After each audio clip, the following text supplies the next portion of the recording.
গেল ২৪ ঘন্টায় আরও ৫৭১ জন করোনা শনাক্ত হলো দেশে। পরীক্ষা হয়েছে ৫,৫৭৩ জনের। এ যাবৎ আক্রান্ত ৮,২৩৮ জন বলছে স্বাস্থ্য বিভাগ।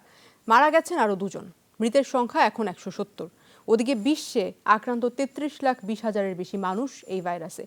মৃতের সংখ্যা ২,৩৪,০০০-এর উপর। বিশ্বের অন্যতম ঘনবসতিপূর্ণ বাংলাদেশ এখন কোভিড সংক্রমণের চতুর্থ ধাপে। চলছে কমিউনিটি ট্রান্সমিশন। হাতে হাতে ছড়াচ্ছে ভাইরাস। আরও ব্যাপক মাত্রায় ছড়িয়ে পড়লে কি পরিণতি ঘটবে? যারা ভুগছেন বা ভুগতে পারেন বলে খানিক সন্দেহ, কি করবেন তারা? দর্শক, আমরা আছি আপনাদের পাশে করোনা সেল নিয়ে। আপনার প্রশ্নের সরাসরি উত্তর দেবেন একজন বিশেষজ্ঞ ডাক্তার। পরামর্শ পেতে আমাদের সরাসরি ফোন করুন 982405 এই নম্বরে। টিভি সেটের পাশাপাশি ফেসবুকেও যুক্ত থাকতে পারবেন প্রতিদিন দুপুর 3:30 থেকে বিকেল 4:30 পর্যন্ত। আপনাদের সাথে থাকছি আমি টুম্পা হাসান। আর আজ আমাদের সাথে আছেন ঢাকা মেডিকেল কলেজ হাসপাতালের মেডিসিন বিভাগের সহকারী অধ্যাপক ডাক্তার মোহাম্মদ মাহফুজুল হক রায়হান। ডাক্তার রায়হান, আপনাকে স্বাগত জানাচ্ছি। করোনা সেলের পুরো অনুষ্ঠান জুড়ে আপনার সাথে আমি থাকছি এবং দর্শকরাও নিশ্চয়ই থাকবেন। একটি বিষয় শুরুতেই আজকে আলোচনায় আনতে চাই যে যারা স্বেচ্ছায় হোম কোয়ারেন্টাইনে আছেন বা হোম আইসোলেশনে আছেন, তারা যখন কোয়ারেন্টাইন পিরিয়ড থেকে বের হবেন বাসা থেকে, তাদের জন্য আসলে কি কি বিষয় খেয়াল রাখতে হবে? ধন্যবাদ। প্রথমত আমি শুরুতেই সবাইকে রমজানের শুভেচ্ছা জানাচ্ছি এবং সব দর্শক শ্রোতাদের শুভেচ্ছা জানাচ্ছি। এটা একটা ইম্পর্টেন্ট বিষয় যে হোম কোয়ারেন্টাইন এবং হোম কোয়ারেন্টাইনের পরবর্তীতে কি করণীয়। প্রথম কথা হচ্ছে যে হোম কোয়ারেন্টাইন বলতে কি বোঝায়। হোম কোয়ারেন্টাইন হলো সেই সময়টা এখানে সাধারণত যদি করোনা রোগীর সংস্পর্শে আসা হয়, এরকম কোনো ব্যক্তি বা রোগীর সংস্পর্শে আসার পরে 14 দিন সময়, এই সময়টা তাদেরকে অন্য পরিবারের অন্যদের থেকে পৃথক একটি জায়গায় থাকা, যাতে রোগের বিস্তারটা না হয়। এই জন্য এই সময়টাকে হোম কোয়ারেন্টাইন বলা হয়। তো এই হোম কোয়ারেন্টাইন সময়ে কিছু করণীয় আছে। যেমন সম্ভব হলে সে একটা রুমে একা থাকবে। যদি একান্তই সম্ভব না হয় তাহলে তার সাথে যে বেড বা যারা থাকেন তাদের সে দূরত্ব কমপক্ষে 2 মিটার হবে।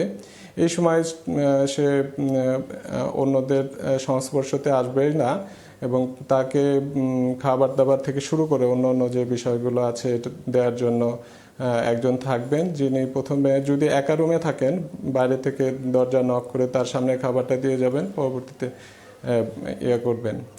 আর হোম কোয়ারেন্টাইনের একটি গুরুত্বপূর্ণ বিষয় হচ্ছে কারো কোনো সিমটম দেখা যাচ্ছে কিনা। যদি সিমটম দেখা যায় তাহলে সে ডিজিজ কিনা সেটা একটা প্রশ্ন আসে। আর যদি তার সিমটম নাও থাকে তাহলেও 14 দিন পর্যন্ত তাকে এইভাবে আইসোলেটেড রাখতে হবে। আর অন্য সাধারণ বিষয় যেমন প্রতিনিয়ত হাত ধোয়া, হাঁচি কাশির সময় যেমন কনুই দিয়ে ঢাকা, এগুলো অনুসরণ করতে হবে।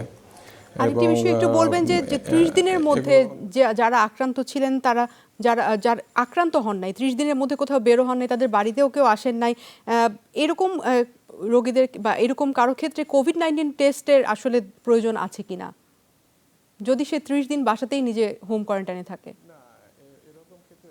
যদি কোনো রকম তার যেটা আমরা এক্সপোজার বলি, অর্থাৎ কোনো রোগী বা এরকম সন্দেহজনক কোনো রোগী বা এরকম কোনো ব্যক্তির যদি সংস্পর্শে না আসে এবং তার যদি কোনো সিমটম না থাকে তাহলে কোভিড টেস্টের প্রয়োজন নেই। ধন্যবাদ আপনাকে। আমাদের সাথে একজন দর্শক যুক্ত আছেন, রাঙামাটি থেকে আজাদ যুক্ত আছেন। আজাদ, প্রশ্নটি করুন। জি জি, আসসালামু আলাইকুম। ওয়ালাইকুম সালাম। জি আচ্ছা, আমার আম্মা ডায়াবেটিস আছে। হ্যাঁ, ওনার ওই ডায়াবেটিস আছে আপনার খালি পেটে 6, ভরা পেটে আছে প্রায় 11। হ্যাঁ, আর উনি এখন যেহেতু রমজান মাস, উনি ওই সেহরির সময় সেহরির আগে খালি পেটে মারে একটা ইনসুলিন, আর ইফতারের আগে। এবং ইফতারের আগে উনি ওই 5 মিনিট বা 10 মিনিট আগে ইনসুলিনটা ইউজ করে। তো এটাতে কি সমস্যা হবে?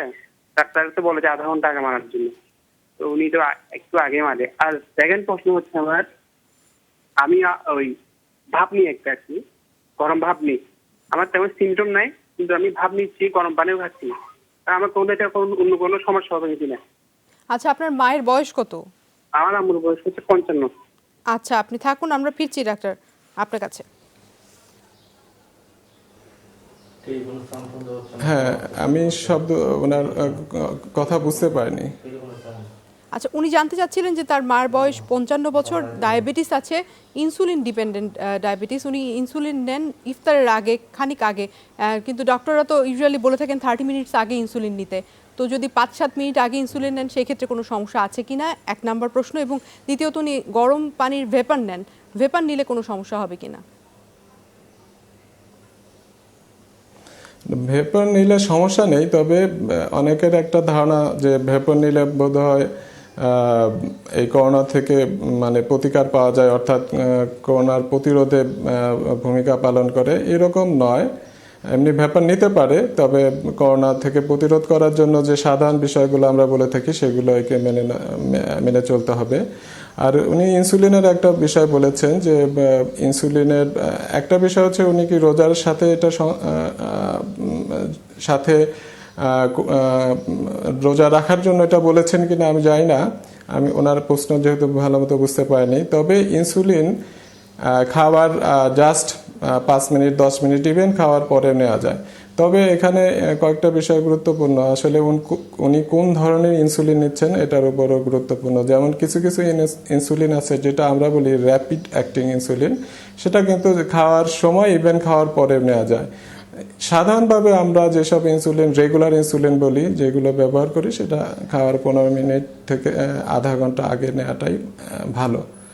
তবে যেসব রোগী, বিশেষ করে যারা বয়স্ক রোগী, তাদের ক্ষেত্রে কিন্তু আমরা খাওয়ার সময় ইনসুলিনটা নিতে পারি, কারণ তাদের দেখা যাচ্ছে যে খাওয়ার পরিমাণটা কেমন, অথবা খাবার যদি মানে আগে ইনসুলিন নিয়ে খাওয়ারটা দেরি হয় সেক্ষেত্রে ব্লাড সুগার কমে বা হাইপোগ্লাইসেমিয়া হওয়ার সম্ভাবনা থাকে বলে বিশেষ করে বয়স্কদের ক্ষেত্রে জাস্ট খাওয়ার আগে ইনসুলিন নেওয়া যায়। জি, ধন্যবাদ আপনাকে। আমরা এই আলোচনা আবারও ফিরবো, কিন্তু আমাদের একটি বিরতিতে যাবার সময় হচ্ছে। দর্শক, করোনা সেল থেকে নিচ্ছে একটা বিরতি, ফিরছি একটু পরে, আমাদের সাথেই থাকুন।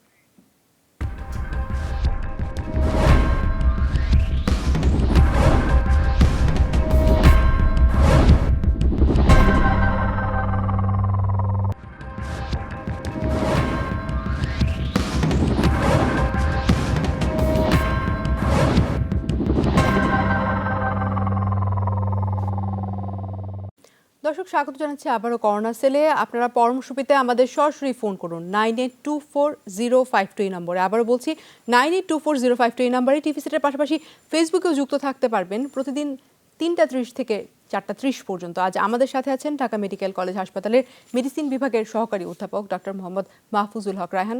ডক্টর রায়হান, আপনাকে আবারও স্বাগত জানাচ্ছি করোনা সেলে। একটু জানতে চাইবো যে আমরা কোয়ারেন্টাইনের পিরিয়ড ওভার হলে তারপরে কি ধরনের আসলে নিয়ম টিয়ম, আমাদের অনেকের মনেই বিভিন্ন প্রশ্ন। যাদের লক্ষণ ছিল তাদের ক্ষেত্রে কোয়ারেন্টাইন পিরিয়ড শেষ হওয়ার পর কোভিড-19 টেস্টের প্রয়োজন আছে কিনা সেই বিষয়টি একটু পরিষ্কার করবেন। হ্যাঁ, যেটা হচ্ছে যে কোয়ারেন্টাইন পিরিয়ডে যদি কোনো সিমটম আসে, হ্যাঁ, তাহলে অবশ্যই তার টেস্ট করার প্রয়োজন আছে। কারণ হচ্ছে সিমটম আসলে তো আমরা তাকে আসলে ডিজিজ হিসাবে মানে তাকে আমরা ইয়ে করতে চাই, তাকে ডিজিজ হিসাবে তাকে চিহ্নিত করতে হবে, অর্থাৎ কোভিড রোগী হিসাবে। সেজন্য তখন তার বিষয়ে একজন কোভিড রোগীর ক্ষেত্রে যেভাবে সিদ্ধান্তটা নিতে হবে তার ক্ষেত্রে সেরকম হবে। যদি তার খুব অল্প সিমটম বা মাইল্ড সিমটম বলি আমরা, সেই ধরনের হয় তাহলে সে বাসায় থাকবে। আর যদি তার অন্য অন্য সমস্যা যেমন শ্বাসকষ্ট বা বুকে ব্যথা বা আদার কোনো বড় ধরনের সমস্যা হলে তো অবশ্যই হাসপাতালে আসার প্রয়োজন হতে পারে। আইডিয়ালি যদি সিমটম হয় তাহলে তার অবশ্যই টেস্ট করা উচিত। নির্ভর করবে যে আমাদের টেস্টের ক্যাপাসিটি বা অন্যান্য বিষয়ের উপর। যদি মনে হয় যে এই ধরনের সমস্যা হচ্ছে সেক্ষেত্রে তাহলে তার এই অ্যালার্মিং সিমটম বা শ্বাসকষ্ট এই জাতীয় সমস্যা না হওয়া পর্যন্ত তাকে অবশ্যই বাসায় থাকতে হবে। জি, ধন্যবাদ। আমাদের সাথে একজন দর্শক যুক্ত হয়েছেন, আমরা তার কাছ থেকে প্রশ্নটি নিয়ে আসি। কাউসার যুক্ত আছেন ঢাকা থেকে। কাউসার, প্রশ্নটি করুন। জি, আসসালামু আলাইকুম। ওয়ালাইকুম সালাম। জি, আমি স্যারের কাছে প্রশ্ন ছিল, আমার আম্মু গত 3 রোজা থেকে ওনার গলাতে একটু ব্যথা ছিল, গলাতে ব্যথা এবং এই আপনার বুকেও ব্যথা আছে, আর আপনার ঘাড়ের পেছনে একটু ব্যথা আছে। হ্যাঁ, তো এখন উনি যদি বসা থেকে একটু দাঁড়ালে দেখা যায় যে ওনার মানে শ্বাস নিতে একটু কষ্ট হয় আর কি। আমি জানতে চাচ্ছি স্যারের কাছে যে এই ক্ষেত্রে আমি কি করতে পারি। আপনার মায়ের বয়সটি একটু জানাবেন। বয়সটি হবে 45 হবে। আপনার মায়ের অন্য ধরনের কোনো শারীরিক সমস্যা, থাইরয়েডিজম বা ডায়াবেটিসের কোনো প্রবলেম এগুলো কি আছে? না, ডায়াবেটিস বা অন্য কোনো সমস্যা নাই। আচ্ছা, আপনি থাকবেন, আমরা ফিরছি ডাক্তার রায়হান আপনার কাছে। আমি একটু জানতে চাচ্ছি, আমি একটু ওনার কাছে জানতে চাচ্ছি, উনি গলা ব্যথা বলেছেন, কিন্তু ওনার কি কোনো জ্বর ছিল? অন্য কোনো উপসর্গ নাই? কাউসার আপনি শুনতে পাচ্ছেন? জি জি, আমি শুনতে পাচ্ছি। শুধু গলা ব্যথা? আচ্ছা, হ্যাঁ, জ্বর নেই এবং অথবা কাশি ছিল কি? কাশি নাই, জ্বর মাঝখানে একদিন ছিল কিন্তু কম, খুবই কম ছিল, অল্প সময় ছিল। পরে আর জ্বর আসে নাই। মানে এটা 3 রোজার কথা বলতেছি, তার পরবর্তীতে এই পর্যন্ত কোনো জ্বর আসে নাই। কিন্তু কালকে যেমন ঘাড়ের পেছনে একটু ব্যথা ছিল। তো এরপরে আমি আজকে সকালে এখন আর কি আসলে যেহেতু জি আপনি বলুন। ব্লাড প্রেশার কি পেয়েছেন? ওনারা মানে একজন আসলে কি প্রেশারটা এখন কোথাও করছে না, মাপাচ্ছে না। তো একজনের দ্বারা আমি করে মেশিন দিয়ে মাপালাম, বললো যে আপনার আম্মুর প্রেশার লো আছে, আপনি করেন না। এমনি গরম পানি খাওয়ার জন্য বলছে, আর এমনি প্রেশারের একটা ট্যাবলেট দিতে, ট্যাবলেটটার নাম হচ্ছে এই ট্রিমিটেল।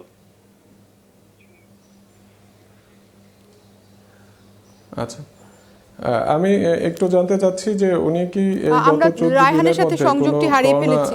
আশঙ্কাজনক রোগে? আমরা কাউসারের সাথে হ্যাঁ, আমি সংযোগটি শুনতে হারিয়ে পাচ্ছি। ফেলেছি। হ্যালো, জি জি জি। আচ্ছা, ঠিক আছে। আমি আসলে জানি না ওই পেশেন্টের যার মানে গলা ব্যথা এবং অন্যান্য উপসর্গের কথা বললেন, কিন্তু যেহেতু তার জ্বরটা সেই রকম ভাবে ছিল না এবং কাশি বা অন্যান্য উপসর্গ নেই, এক্ষেত্রে আসলে কোভিড বা এই রিলেটেড ডিজিজ সবারই যেটা একটা আশঙ্কা থাকে, কনসার্ন থাকে, সেটা আসলে বলা মুশকিল যেটা ছিল কি না। তবে যেহেতু ওনার অন্য এই ধরনের কোভিড রোগীর সংস্পর্শে এসেছেন কিনা এই ধরনের উনি আসলে আমাকে বলতে পারেন নাই। তো আমরা যেটাই হোক, যেহেতু ওনার খুব মাইল্ড সিমটম, উনি উচিত হবে যে উনি বাসায় থাকবেন এবং অন্য যে হোম মেজার্স সেগুলো উনি মেনে চলতে পারেন। যে আমাদের সাথে আরেকজন দর্শক যুক্ত হয়েছেন চাঁদপুর থেকে, আমাদের সাথে হুমায়ুন কবির যুক্ত আছেন। হুমায়ুন কবির, আপনি প্রশ্নটি করুন। আসসালামু আলাইকুম। ওয়ালাইকুম সালাম। যে চাঁদপুর থেকে বলছিলাম। জি বলুন। যে আজকে 3 দিন হবে আমার মার জ্বর, একটু কাশি, হালকা কাশি আছে, এবং গলা ব্যথা আছে হালকা। আমি বৃষ্টির ছাদে এতে সমস্যা হচ্ছে নাকি? আচ্ছা, আপনার মায়ের বয়স বলবেন? 65। আচ্ছা, ডক্টর রায়হান আপনার কাছে ফিরতে চাই, ঠিক একই রকম আরেকটি সমস্যা আমরা জানতে চাচ্ছি। হ্যাঁ হ্যাঁ, বুঝতে পেরেছি। এই ধরনের আসলে একটা হচ্ছে, যেহেতু কমিউনিটি ট্রান্সমিশন হচ্ছে, আসলে অনেক সময় সুনির্দিষ্ট মানে যাদের ডিজিজ আছে অথবা খুব জানা যাদের কোভিড হয়েছে এরকম রোগীর সংস্পর্শ ছাড়াও, কারণ যারা কম সিমটোমেটিক, অ্যাসিমটোমেটিক বলে, যাদের অর্থাৎ লক্ষণ বা উপসর্গ নাই, এরকম রোগী যেহেতু এখন এই কোভিড সংক্রমণ ঘটাতে পারে, এই জন্য আসলে এই ক্ষেত্রে আসলে যদি বলি যে মানে আইডিয়ালি অর্থাৎ আসলে কি করা উচিত, অবশ্যই টেস্ট করা উচিত। কারণ হচ্ছে যে আমরা জানি যে এই রোগের বিস্তার রোধের প্রথম কথা হচ্ছে ট্রেস, টেস্ট এবং আইসোলেশন। আমরা যদি জেনে যাই যে তার মানে কোভিড হয়েছে বা কোভিড আক্রান্ত, কারণ আমরা জানি যে অনেক সময় খুব সিমটমটা খুব কম থাকতে পারে, ইভেন অ্যাসিমটোমেটিকও থাকতে পারে। এসব ক্ষেত্রে আসলে করতে পারলে ভালো হতো। জি, আমাদের সাথে আরেকজন দর্শক যুক্ত হয়েছেন চাঁদপুর থেকে, রাজু যুক্ত আছেন। রাজু, প্রশ্নটি করুন। আসসালামু আলাইকুম। ওয়ালাইকুম সালাম, বলুন। আপু, হঠাৎ জ্বর আসে, হঠাৎ জ্বর চলে যায়। আপনি টিভি সেটের ভলিউম কমিয়ে প্রশ্নটি করুন। হ্যাঁ,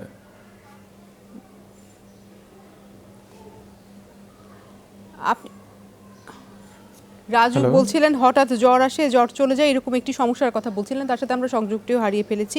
তো এরকম সমস্যাগুলো আজকাল খুব কমনলি দেখা যাচ্ছে। উনি বলতে পারেননি কতদিন। জি হ্যাঁ,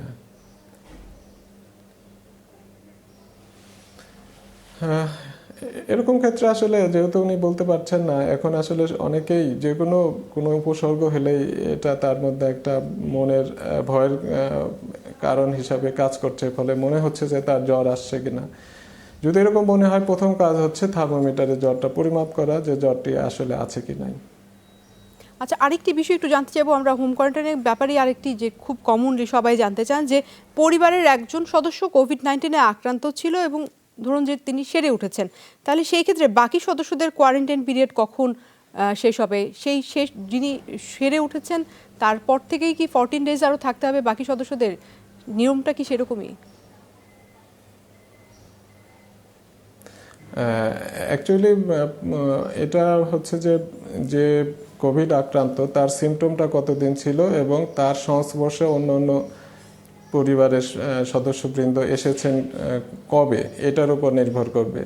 সাধারণভাবে যদি তার সিমটম থাকে, তার ক্ষেত্রে হচ্ছে লাস্ট ডে অফ সিমটম থেকে তাকে অবশ্যই 14 দিন পর্যন্ত আইসোলেশনে থাকতে হবে, যেহেতু সে ডিজিজ, তার ক্ষেত্রে বলা হয় আইসোলেশন। এবং তার সংস্পর্শে যারা এসেছেন, যদি তার ওই 14 দিনের মধ্যে এসে থাকেন, অর্থাৎ যে দিন শেষ সংস্পর্শে এসেছেন তার থেকে 14 দিন পর্যন্ত তাদেরকে কোয়ারেন্টাইনে থাকতে হবে। জি, ধন্যবাদ। আমাদের সাথে আরেকজন দর্শক যুক্ত আছেন, মুন্সিগঞ্জ থেকে মারুফ যুক্ত আছেন, প্রশ্নটি করুন। তো আমি ওই ইন্স্যুরেন্স নেই, সেই ক্ষেত্রে ইন্স্যুরেন্সটা আমার আধা ঘন্টা আগে নিতে বলছে। এখন আমি তো ওগুলো আর কি ইফতারের পরে নিলে কি সেক্ষেত্রে সমস্যা হবে? আপনার বয়স কত সেটা বলবেন? আমার বয়স হচ্ছে আপনার 36। আচ্ছা, তারপর বলুন, আর কিছু সমস্যা আছে? হ্যাঁ, আর আমার ডাইন পায়ের পাতার এক সাইডটা একটু মনে হয় যে একটু যেমন অবশ হয়ে যায়, এরকম আর কি একটা সাইড আর কি পাতার। এই আচ্ছা, আপনি থাকবেন আমাদের সাথে, আমরা ডাক্তার রায়হান আপনার কাছে ফিরতে যাচ্ছি।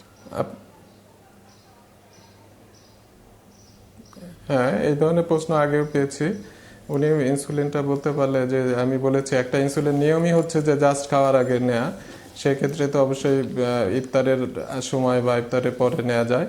তাছাড়াও কয়েকটি বিষয় আছে, যে ব্লাড সুগার পরিমাপ করলে যেমন রোজা ভাঙে না, এছাড়াও অনেক সময় ইফতারের আগে ইনসুলিন নেওয়া যায়, কিন্তু তারপর যেহেতু অনেকেই ধর্মপ্রাণ মানুষ এটাকে মেনে নিতে পারবেন না, যে কারণে ইফতার শুরু করে উনি ইনসুলিন নিতে পারবেন। জি, ধন্যবাদ ডক্টর রায়হান। আমরা এই আলোচনা আবারও ফিরবো, কিন্তু দর্শক এর সাথে আমরা যমুনা টিভির পর্দা থেকে বিদায় নিচ্ছি, কিন্তু এই অনুষ্ঠানটি নিয়ে আমরা আবারও ফিরবো কিছুক্ষণের মধ্যেই আমাদের যমুনা টিভির ফেসবুক পেজে। ফোনে আপনি সরাসরি বিশেষজ্ঞ ডাক্তারকে প্রশ্ন করতে পারবেন 982405 নাম্বার, এবং ফেসবুকে কমেন্টে জানাতে পারবেন করোনা নিয়ে আপনার জিজ্ঞাসা। যুক্ত থাকুন Facebook/যমুনা টেলিভিশন এই পেজে।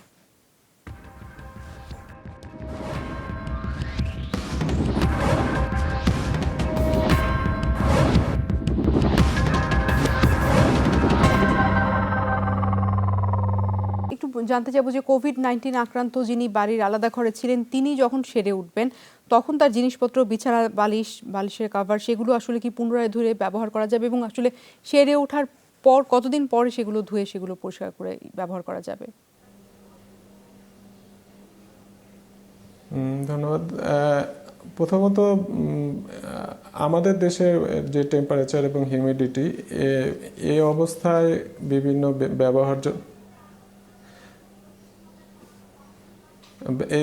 ব্যবহার্য বিষয়ের উপর কতক্ষণ পর্যন্ত জীবাণু থাকবে, এটা গবেষণা আমাদের দেশে হয়নি। তারপরে স্বাভাবিকভাবে বলা যায় যে এই যে ব্যবহার্য সামগ্রীগুলো যদি ভালো মতো সাবান দিয়ে ধোয়া যায়, তাহলেই কিন্তু করোনা মুক্ত হয়ে যায়, অর্থাৎ এগুলো পুনরায় ব্যবহার করা যাবে। জি, ধন্যবাদ। এই একটি তো সত্যি যে কেউ সেরে ওঠার পর 6 সপ্তাহ তার নাকে কি ওই ভাইরাসটি থাকতে পারে? কোনো কোনো ক্ষেত্রে কি এরকম আমরা দেখেছি যে কারো নাকে এই ভাইরাসটি 6 সপ্তাহ থাকতে পারে? আচ্ছা, এটি আসলে মানে অনেক দিন পর্যন্ত ভাইরাসগুলো আসতে পারে। এখন কেন এই কথাগুলো আসছে, এটার একটি কারণ হচ্ছে যে টেস্টের মাধ্যমে ভাইরাসটা ডিটেক্ট করা হয়, এটি একটি মলিকুলার টেস্ট বলা হয়, অর্থাৎ একটি ভাইরাস যদি মৃতও থাকে তাহলে এই টেস্টটা পজিটিভ আসতে পারে। আবার অনেক সময় কাশির মাধ্যমে যেটা ফুসফুসের ভিতর থেকে বের হচ্ছে, সেটা অনেক পরে বের হচ্ছে বলে এটা টেস্টটা পজিটিভ আসতে পারে। এই ভাইরাসটা ইনফেক্ট করতে পারে কিনা সেটা এখনো প্রমাণিত না। বলা হয় যে লাস্ট ডে অফ সিমটম থেকে 14 দিনের মধ্যে সাধারণত সংক্রমণ ঘটাতে পারে, যদিও এর পরবর্তীতে টেস্ট পজিটিভ আসতে পারে, কিন্তু সেই টেস্ট পজিটিভ মানে সেটা সংক্রমণ ঘটাবে কিনা এটা এখনো প্রমাণিত না। সাধারণভাবে বলা যায় এটি সংক্রমণ ঘটাবে না। জি তবে ধন্যবাদ। আমাদের সাথে একজন টেস্ট পজিটিভ হ্যাঁ বা 3 সপ্তাহ 4 সপ্তাহ পরে অনেক সময় টেস্ট পজিটিভ আসতে পারে। জি ধন্যবাদ। আমাদের সাথে আরেকজন দর্শক যুক্ত হয়েছেন নারায়ণগঞ্জ থেকে, রাজেশ যুক্ত হয়েছেন। রাজেশ, প্রশ্নটি করুন। স্যার সালাম আলাইকুম। আমার বাবার বয়স হলো 65+, হ্যাঁ, তার ডায়াবেটিস আছে। 2-3 দিন ধরে তার শরীরে ঠান্ডা ঠান্ডা ঠান্ডা লাগতো, কিন্তু জ্বর যখন মাপছি তখন 96 কি 97 ছিল সবসময়, কিন্তু কাল থেকে সেটা 99, 100 মানে এরকমই চলতেছে, এখন পর্যন্ত 100 চলতেছে। তাই কি করতে পারি? আপনি থাকুন, আমরা ডক্টর রায়হান আপনার কাছে ফিরছি। আপনার যদি কোনো কিছু জানার থাকে। সিম্পটম ছিল, হ্যাঁ, জ্বরের সাথে আর কি সিম্পটম ছিল? এই জ্বরের সাথে স্যার ছিল গলা ব্যথা, হালকা হালকা কাশি, শুকনা কাশি, আর মাথা ধরা, মাথা ব্যথা আর কি। আচ্ছা আচ্ছা, হ্যাঁ, ওনার বয়স কত বললেন? সত্যি বয়স 65। আচ্ছা আচ্ছা, যদি সম্ভব হয় ওনাকে আসলে করোনা টেস্ট যেটা করা দরকার সেটা করিয়ে নিতে পারেন। যদি এটা সম্ভব না হয় তাহলে উনি বাসায় থাকবেন এবং সম্পূর্ণ উনি আলাদাভাবে থাকবেন, এবং জ্বরের জন্য যেমন প্যারাসিটামল, যে কোনো ধরনের প্যারাসিটামল, এইস প্যাস বা নাপা এই জাতীয় ওষুধটা উনি কন্টিনিউ করবেন। জি ধন্যবাদ। আপনাকে মাস্ক ব্যবহারের ক্ষেত্রে একটু জানতে চাইবো যে আসলে কতদিন পর পর তা ধুয়ে ব্যবহার করা উচিত, আর না ধুয়ে ব্যবহার করা নিশ্চয়ই এটা রিস্কি।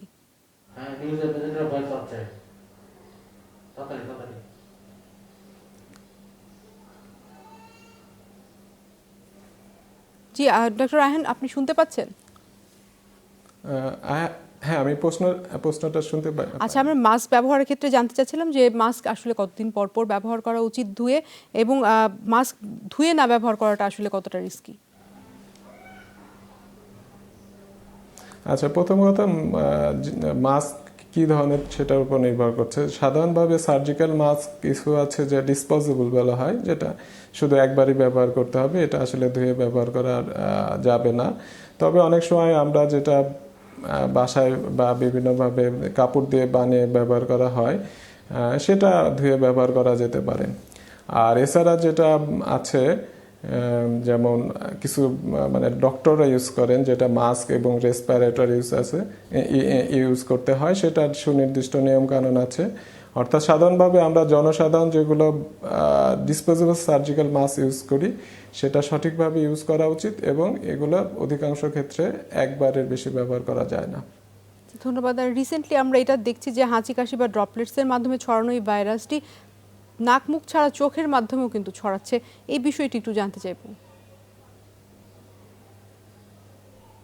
হ্যাঁ, বলা হয় যে আমাদের মুখের 3টি জায়গা খুবই গুরুত্বপূর্ণ, মুখ, নাক এবং চোখ। এই 3 জায়গায় যদি ভাইরাসের সংস্পর্শ আসে তাহলে সংক্রমণটা ঘটে। চোখের ক্ষেত্রে অনেক সময় দেখা যায় যে চোখে আসলে একটা সিমটম করতে পারে, যেটা চোখ লাল হয়ে যাওয়া বা কনজাংটিভাইটিস বলে, এটা করতে পারে। এছাড়া আরেকটা বিষয় যে চোখের সাথে নাকের একটা খুব সূক্ষ্ম নালীর মাধ্যমে কানেকশন আছে, যেটা নেজোল্যাক্রিমাল ডাক্ট বলা হয় আমাদের ভাষায়।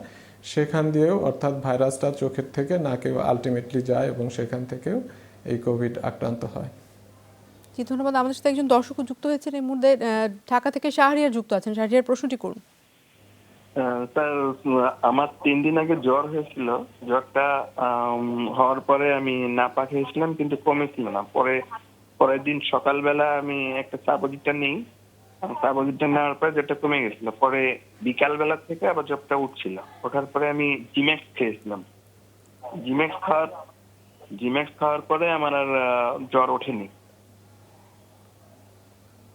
এই সেক্ষেত্রে এখন আমার করণীয়টা কি? আচ্ছা, আর আপনার জ্বর ছাড়া আর কোনো না, অন্য কোনো উপসর্গ ছিল কি? না, আর অন্য কোনো উপসর্গ নেই, আর কোনো কিছুই হয়নি, শুধু জ্বরই হয়েছিল। আচ্ছা, ঠিক আছে। এখন জ্বর যেহেতু অনেক কারণেই হতে পারে, আমাদের যেমন ভাইরাস জ্বর বা অন্য কোনো কারণে সামান্য ইনফেকশন, সে কারণে জ্বর হতে পারে। তো যেটাই হোক, যেহেতু এটা একটি বৈশ্বিক বা প্যান্ডেমিক চলছে, বৈশ্বিক মহামারী চলছে, এক্ষেত্রে আসলে সবার ক্ষেত্রেই খুবই বেশি সতর্ক হওয়া উচিত।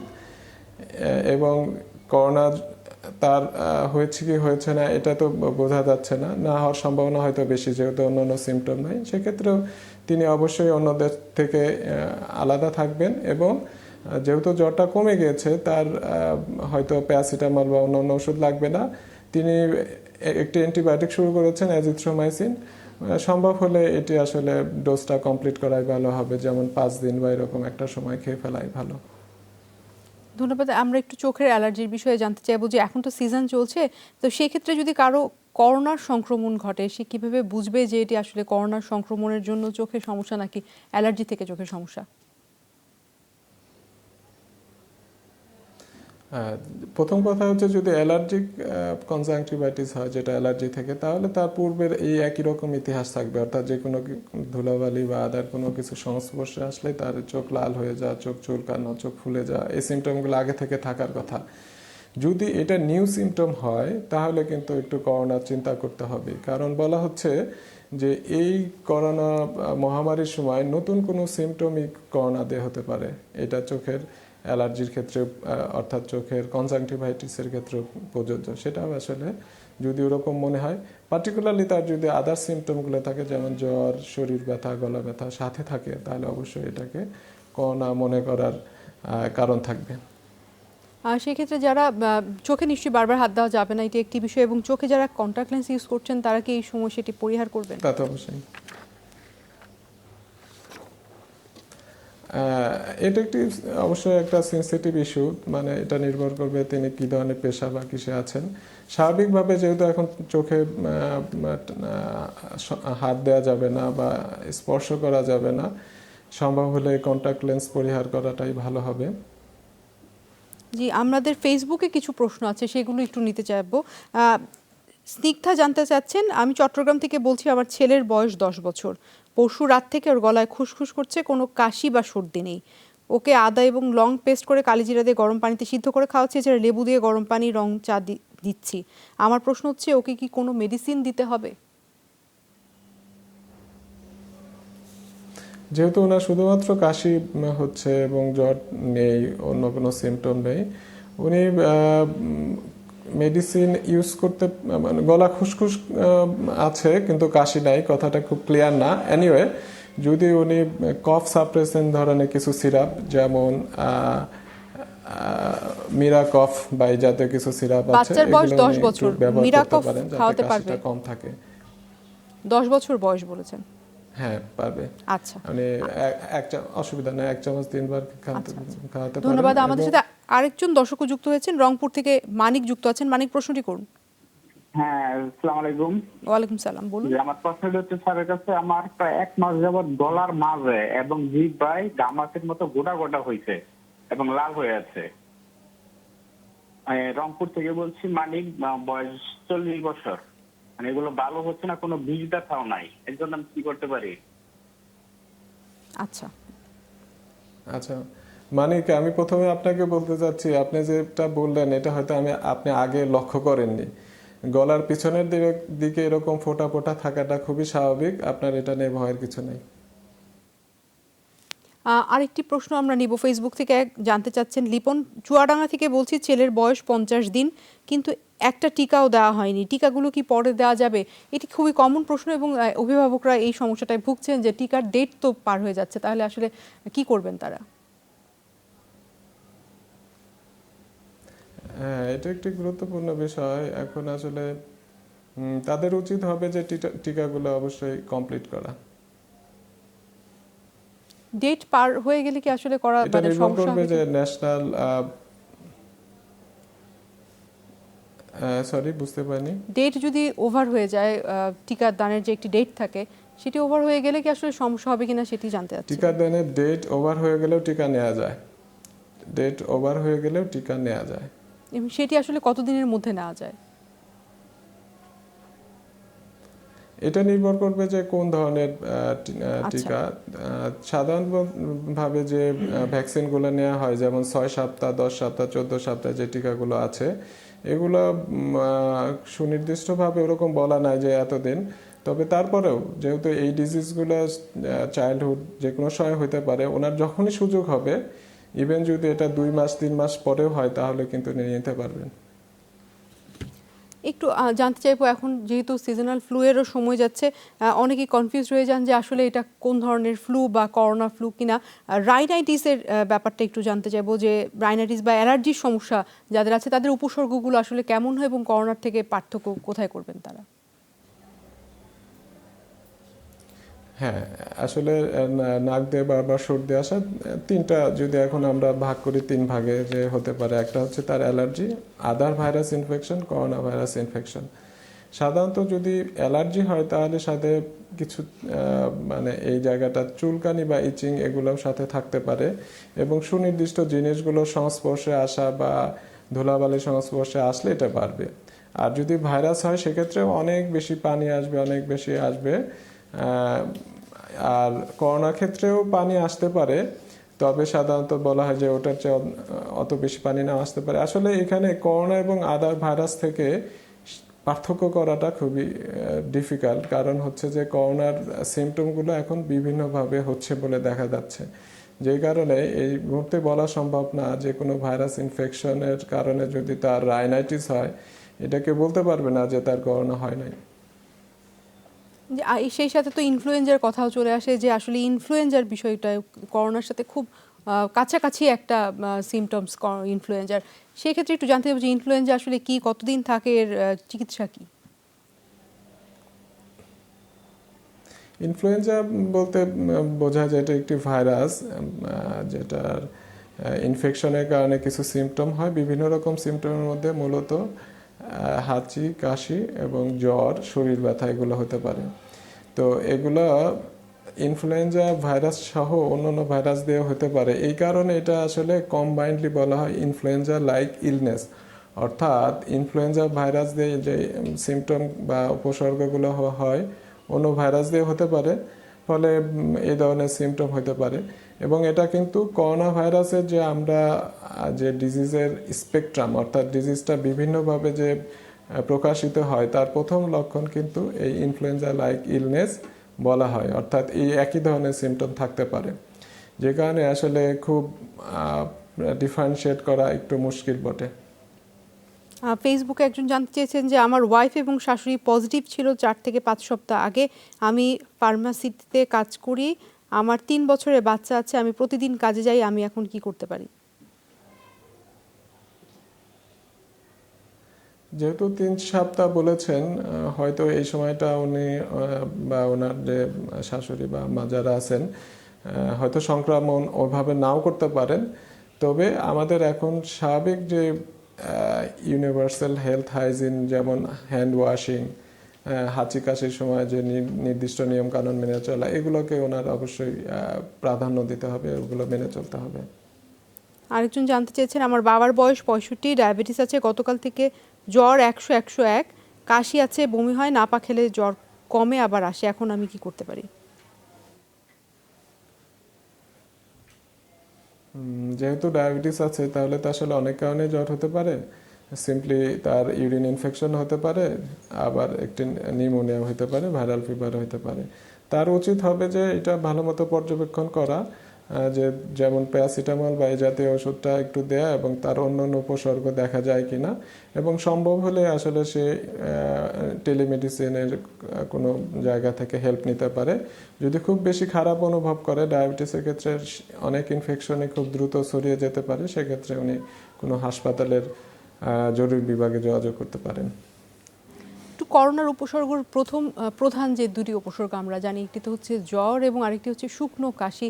জানতে পারি এই শুকনো কাশি আসলে কতক্ষণ দীর্ঘস্থায়ী হলে পরে সেটিকে করোনার জন্য কাশি সন্দেহ হবে, এবং জ্বর আসলে কতদিন থাকে বা জ্বরের তীব্রতা কতখানি থাকে? জ্বরটা প্রথমে আসি জ্বরটা এক একজনে এক এক রকম হয়। শুরু হয় আসলে কম মাত্রা দিয়েই, কিন্তু পরবর্তীতে দেখা যাচ্ছে যে যারা খুব মারাত্মক আকার ধারণ করে যেসব রোগীর, তাদের কিন্তু জ্বরটা বেশ বেশিই হয়। আবার কারো কারো দেখা যায় যে অল্প জ্বরের পরে ভালো হয়ে যেতে পারে। এই কারণে আসলে জ্বরটা এক একজন এক এক রকম হয়। কাশির ক্ষেত্রেও একই কথা প্রযোজ্য। প্রথমে শুষ্ক কাশি দিয়ে শুরু হয় এবং শুষ্ক কাশিটা অন্যতম একটা প্রধান বিষয় যেটা আমাদের চিন্তা করতে হয় যে তার ক্ষেত্রে করোনা আছে কিনা। এবং এই কাশিটি আস্তে আস্তে বাড়তে পারে, শ্বাসকষ্ট হতে পারে। এটা নির্ভর করবে তার ক্ষেত্রে এই করোনা ভাইরাসটা কোন ধরনের ডিজিজে টার্ন করছে। অর্থাৎ তার এটা যদি খুব অল্প সংক্রমণের মাধ্যমে ভালো হয়ে যান, তার হয়তো জ্বর এবং কাশি দুটোই ভালো হয়ে যাবে।